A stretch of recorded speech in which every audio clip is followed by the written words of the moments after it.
सालों पहले एक नगर का रविशंकर राजा अपने राज्य में रात को अपना रूप बदलकर घूमता था।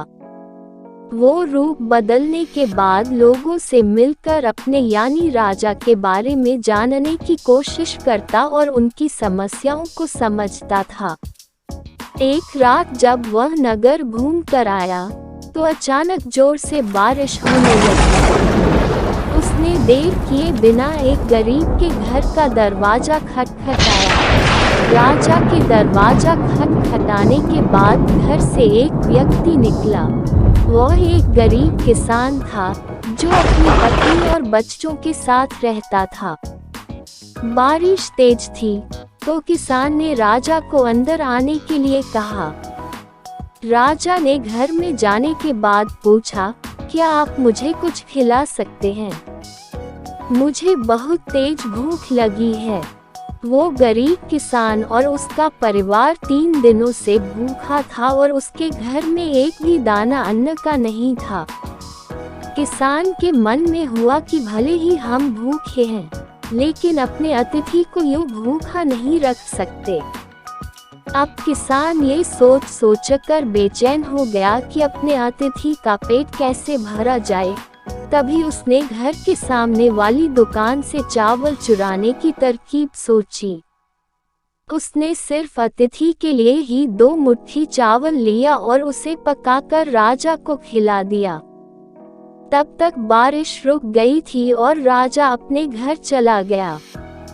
दूसरे दिन दुकान का मालिक अनाज की चोरी की शिकायत लेकर राजा के पास पहुंचा। राजा ने दुकान के मालिक और उस गरीब किसान को अपनी सभा में प्रस्तुत होने का आदेश दिया। सबसे पहले सभा में पहुंचे किसान ने राजा के सामने जाकर अपनी चोरी का इल्जाम कबूल कर लिया और बीती हुई रात की पूरी बात राजा को बता दी। किसान राजा से कहता है कि मैंने चोरी की, लेकिन मेरे परिवार ने उस अनाज का एक निवाला भी नहीं खाया।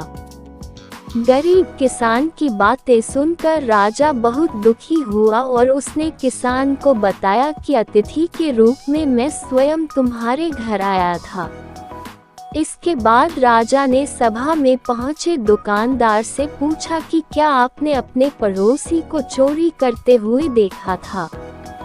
दुकानदार ने जवाब दिया कि हाँ, मैंने इसे रात में चोरी करते हुए देखा था।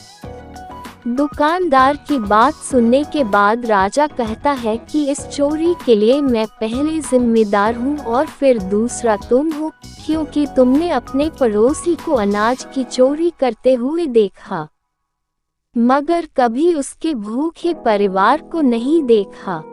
तुम अपने पड़ोसी होने का धर्म बिल्कुल निभा नहीं पाए। इतना कहने के बाद राजा ने दुकानदार को सभा से जाने के लिए कह दिया और किसान की अतिथि निष्ठा भाव को देखकर उसे 1000 सोने के सिक्के इनाम के रूप में दे दिया। कहानी से सीख, अगर कोई आसपास रहने वाले मुसीबत में है तो हमें उनकी मदद करनी चाहिए। अगर वीडियो अच्छा लगा तो चैनल को सब्सक्राइब करें और बेल आइकॉन को प्रेस करें।